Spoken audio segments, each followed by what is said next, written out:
ब्लैकम friends, India में 800 million active internet users हैं and ये नंबर रैपिडली ग्रो हो रहा है। इंडिया ने हर साल 2020 से 2022 तक एवरेज 1.3 मिलियन साइबर अटैक्स को रिपोर्ट किया है। मतलब हर दिन 3500 से ज्यादा साइबर अटैक्स को रिपोर्ट किया गया। इसरो चेयरमैन का कहना है कि इसरो हर दिन 100 से ज्यादा साइबर अटैक्स को फेस करता है। इंडिया में साइबर अटैक्स से डील करने के लिए एक नेशनल नोडल एजेंसी है जिसका नाम है Indian computer emergency response team. ये 2004 से ऑपरेशनल है। इसका प्रोविजन इंफॉर्मेशन टेक्नोलॉजी एक्ट 2000 के सेक्शन 70B में दिया गया है। ये ministry of electronics and information technology के अंडर ऑपरेट करती है। वह क्या है कि सेंट्रल गवर्नमेंट ने Indian computer emergency response team certain को आरटीआई एक्ट 2005 के प्रोविजन से बाहर कर दिया है। इसका मतलब ये है कि अब हम आरटीआई फाइल करके सर्टेन के बारे में इंफॉर्मेशन नहीं ले सकते। Department of personal and training ने आरटीआई एक्ट 2005 के सेक्शन 24 के क्लॉज 2 के अंडर नोटिफिकेशन इश्यू करके सर्टेन को आरटीआई एक्ट 2005 के सेकंड शेड्यूल में डाल दिया है। कॉन्स्टिट्यूशन का article 19 right to freedom of speech and expressions के बारे में बात करता है एंड विदाउट इंफॉर्मेशन हम हमारे ओपिनियंस को एक्सप्रेस नहीं कर सकते।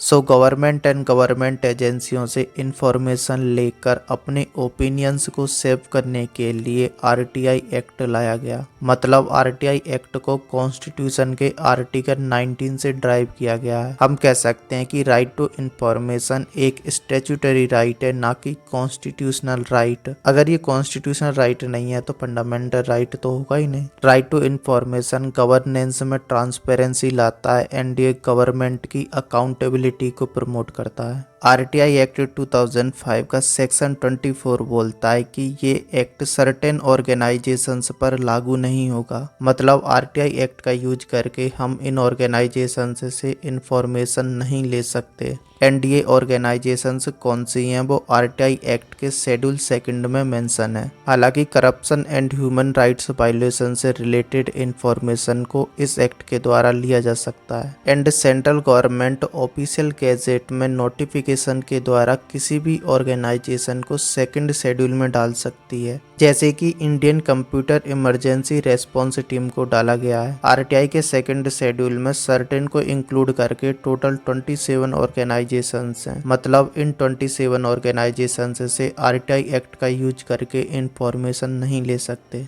आई होप कि सेंट्रल गवर्नमेंट के द्वारा सर्टेन को आरटीआई एक्ट से बाहर करने के इशू को लेकर एवरीथिंग क्रिस्टल क्लियर हो गया होगा। Thanks for watching this video.